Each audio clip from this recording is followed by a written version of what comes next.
और the Chinese borrowed even Japanese translations of European words के जो जापानीज में ट्रांसलेशन कर रखे थे ना जापान के लोगों ने, उनको भी इन्होंने चुराया उनसे एक तरीके से, वो भी इन्होंने लिए उन्हीं से। वो वर्ड क्या थे?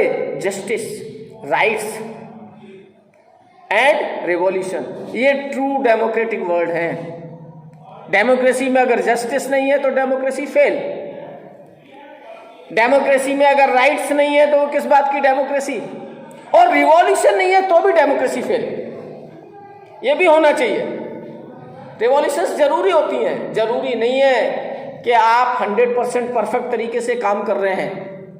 आप भले ही इंडिया के लोग कहें कि हम जो है ना दुनिया की सबसे बड़ी डेमोक्रेसी है, चाहे मोदी हो या कोई और, 100% परफेक्शन के साथ डेमोक्रेसी कोई रन नहीं कर सकता।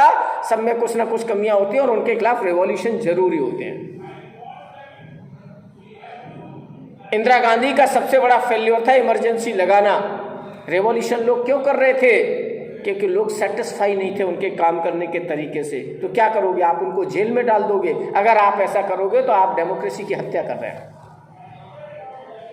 यानी कि डेमोक्रेसी में जस्टिस भी जरूरी है, राइट्स भी जरूरी है और रिवॉल्यूशन और मूवमेंट्स भी जरूरी है। ये परिष्कृत करते हैं, चीजों को सुधारते हैं, उनको अच्छा बनाते हैं। अगर विरोध नहीं है तो समझ लो डेमोक्रेसी खत्म, फिर तो वो डिक्टेटरशिप हो गई। किसमें आप विरोध नहीं कर सकते? किस सिस्टम में आप विरोध नहीं कर सकते? आप मोनेर्की या डिक्टेटरशिप में विरोध नहीं कर सकते, तो फिर तो डेमोक्रेसी खत्म। रिवॉल्यूशन करने की भी आपको आज़ादी होनी चाहिए, मूवमेंट्स की आपको आज़ादी होनी चाहिए। अगर आपका शासक आपको रोक रहा है, अगर मोदी कहे कि नहीं मेरे खिलाफ कोई आंदोलन नहीं चलेगा इस देश में, तो समझ लो वो डिक्टेटर हो गया, उस दिन खत्म उसकी डेमोक्रेसी। तो कोई भी अगर ऐसा करता है, इंदिरा गांधी का सबसे बड़ा फेल्यूर था जिंदगी का ये इमरजेंसी लगाना। उसके बाद का परिणाम आप जानते हैं, खुद चुनाव हार गई थी। 9 स्टेट ऐसे थे जहाँ एक भी सीट नहीं मिली थी कांग्रेस को। तो जस्टिस और राइट्स के साथ मूवमेंट्स और रिवॉल्यूशन करने का अधिकार भी डेमोक्रेसी की स्पिरिट है।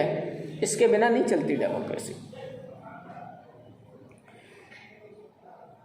Because they use the same ideographic script, क्योंकि जापान के लोग इसी आइडियोग्राफिक स्क्रिप्ट को यूज कर रहे थे जो चाइना ने उनसे सीखा। अ reversal war fought on Chinese soil and over Chinese territory. The centuries old Chinese examination system that gave candidates entry into the elite ruling class was abolished. और China में क्या था? एक सिस्टम था, अगर आपको रूलिंग क्लास में जाना है तो एक बहुत बड़ा एग्जाम वो कंडक्ट कराते थे, जैसे हम लोग यूपीएससी कंडक्ट कराते हैं। वो खत्म हो गया। बोले फिर डेमोक्रेसी का मतलब क्या है? डेमोक्रेसी इलेक्शन से ही सफल हो सकती है, सिलेक्शन से नहीं हो सकती। बहुत सारे लोग कह देते हैं, हम भी कह देते कई बार, ये क्या हिंदुस्तान में प्रधानमंत्री बनने के लिए कोई योग्यता नहीं है, चपरासी बनने के लिए योग्यता है। बात सच है ना? भावावेश में लोग कहते हैं, लेकिन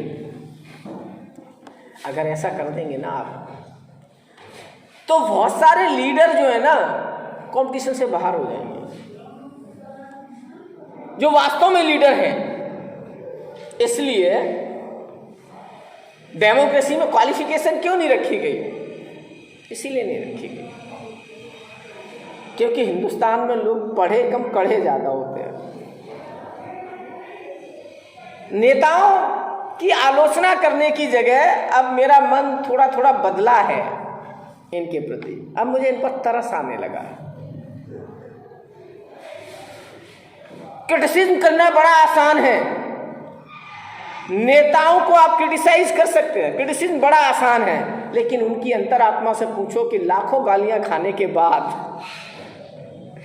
फिर भी वो करते हैं वो काम। ये एक बहुत बड़ा जुनून है भाई। किसी भी नेता को देख लो आप, कोई भी पॉलिटिकल पार्टी, थोड़ा सा ऊपर उठा कि लोगों की गालियां शुरू। आप जितने ऊपर होंगे उतना ही ज्यादा क्रिटिसिज्म। इसलिए ये जो नेता है ना, ये घृणा के पात्र नहीं, दया के पात्र हैं।